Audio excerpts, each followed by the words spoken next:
வணக்கம் மக்களே, big Boss season 8 இந்த வீடியோவில் தேர்ட் ப்ரோமோ வந்து ரிலீஸ் ஆயிருந்துச்சு. அதை பற்றி தான் பார்க்க போகிறோம். என்ன அப்படின்னா, எல்லாத்திட்டையுமே கேட்பாங்க, போகி பண்டிகை அன்றைக்கி நீங்கள் எந்த விஷயத்தை வந்து எரிக்கணும்னு நினைக்கிறீங்க அப்படின்னு சொல்லிட்டு எல்லாருமே ஒவ்வொரு இன்சிடெண்ட்டை சொல்லிகிட்டு இருப்பாங்க. சௌந்தர்யா கூட வந்து நான் ராணுவம் வந்து அப்படி சொல்லிடக்கூடாது, அந்த இன்சிடெண்ட்டை எரிக்கணும்னு நினைக்கிறேன் அப்படின்னு சொல்லுவாங்க. ராயன் வந்து நான் கூச்ச சுபாவத்தை எரிக்கணும் அப்படின்னு நினைக்கிறேன் அப்படின்னு சொல்லுவாங்க.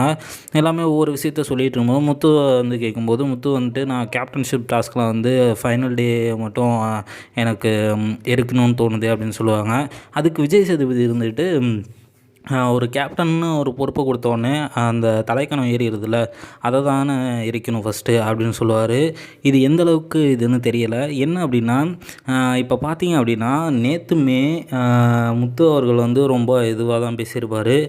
ஏன் சௌந்தர்யாவுக்கு வந்து நீங்கள் சப்போர்ட் பண்ணும்போது முத்து அவர்கள் மட்டும் டார்கெட் பண்ணுறது ஏன்னு தெரில. லாஸ்ட் வீக்கில் இருந்தே அதுதான் நடந்துகிட்டு இருக்கு. மேபி அவர் வந்து பிக் பாஸோட ரூல்ஸ் வந்து இது பண்ணுறாரு, அது பண்ணுறாரு, அதுக்காக இப்படி பேசுகிறாங்களா என்னன்னு தெரியல எனக்கு ஆக்சுவலாக. இல்லை, இப்போ லாஸ்ட் வீக் கூட விஜய் சேதுபதி அவர்களோட கேரக்டர் தான் கொடுத்துருந்தாங்க முத்துக்கு. அவர் எனக்கு தெரிஞ்சு ரொம்பவுமே பர்ஃபெக்டாக தான் பண்ணியிருந்தார்.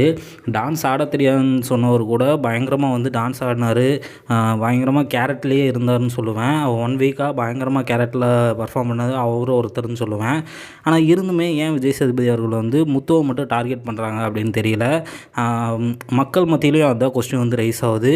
நீங்கள் வந்து ஓப்பனாக வந்து சௌந்தர்யாவுக்கு வந்து சப்போர்ட்டாக பேசுகிறீங்க, அந்த அளவுக்கு ஏன் முத்துக்கு மட்டும் இது பண்ணுறீங்க அப்படின்னு தெரியல. ஏன்னா லாஸ்ட் வீக்லேருந்து எல்லாமே அதே தான் கேட்டுட்ருக்காங்க.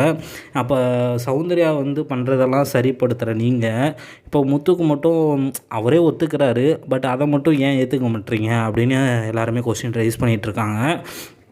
எனக்குமே அதுதான் ஃபீல் ஆகுது. ஒரு பிஆர் டீம் வச்சு இவ்வளோ தூரம் வர்றது அப்படிங்கிற மக்கள் வந்து பயங்கரமாக சொன்னாங்க. சுனிதா வந்து பர்ஃபெக்டாக கேட்டாங்க. ஒரு 10 படம் பொங்கலுக்கு ரிலீஸ் ஆகுது, ஒருத்தர் ஆடியன்ஸ் வந்து கேட்குறாரு, 10 படம் ஒரு பொங்கலுக்கு ரிலீஸ் ஆகுது சார், பெரிய படத்துக்கு மட்டும் தான் ப்ரொமோஷன் அதிகமாக பண்ணுறாங்க, அதனால் அந்த படத்துக்கு மட்டும் தான் ஸ்க்ரீன் கிடைக்குது, அந்த மாதிரி தானே சார் பிஆரும். இப்போ 10 பேர் வராங்க, ஸ்டார்டிங்கில் யார் கிடைக்குதோ அவங்களுக்கு தான் சார் கொஞ்சம் பூஸ்ட் ஆகும் அப்படின்னு கேட்குறாரு.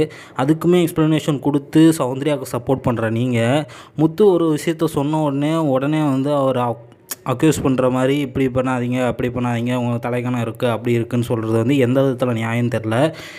நீங்கள் வந்து சப்போர்ட் பண்ணால் எல்லாத்துக்கும் ஈவனாக சப்போர்ட் பண்ணணும், இல்லை யாருக்குமே சப்போர்ட் பண்ணாமல் இருக்கணும். அது எப்படி ஒருத்தருக்கு வந்து ஃபேராக சப்போர்ட் பண்ணுறது, ஒருத்தருக்கு அன்ஃபேராக சப்போர்ட் பண்ணுறது அப்படிங்கிறது தெரில. ராணுவ விஷயத்துலேயே இதே தான் நடந்துச்சு. ராணுவ வந்து எவ்வளவோ ட்ரை பண்ணி ஆக்சுவலாக பார்த்திங்க அப்படின்னா ஒரு ஹீரோ மாதிரி இருக்கார் அப்படின்னு சொல்லிட்டு ரொம்ப கிரிட்டிசைஸ் பண்ணியிருந்தாங்க. அந்த விஷயத்துலையும் விஜய் சேதுபதி இப்படி தான் நடந்தார். எனக்கு தெரிஞ்சு இது ஒரு ஹோஸ்ட் பண்ணுற வேலை கிடையாது.